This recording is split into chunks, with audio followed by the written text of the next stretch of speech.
Okay, so here is my patient, and here's the clavicle on the right side of the patient. So obviously there's some space here, the first rib,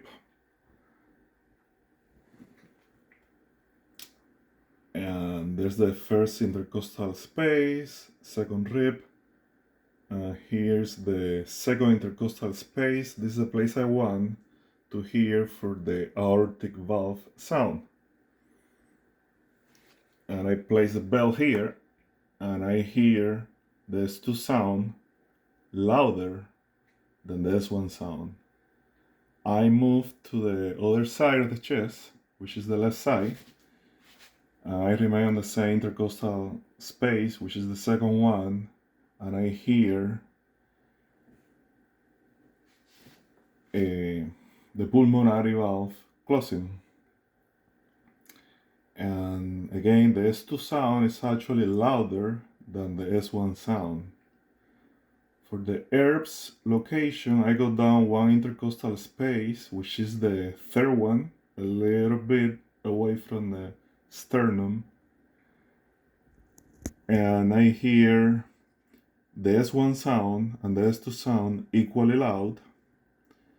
Here's where clinicians also listen to heart murmurs.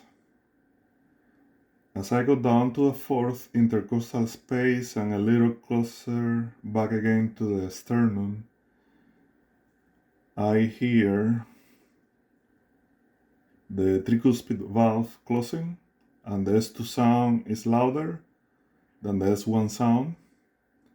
Then I go down to the fifth intercostal space, but closer to the nipple. And it should be right around this area. And I hear the mitral valve, also called the bicuspid valve, closing. It should make a very clear sound, and the S2 sound is louder than the S1 sound. And so those are the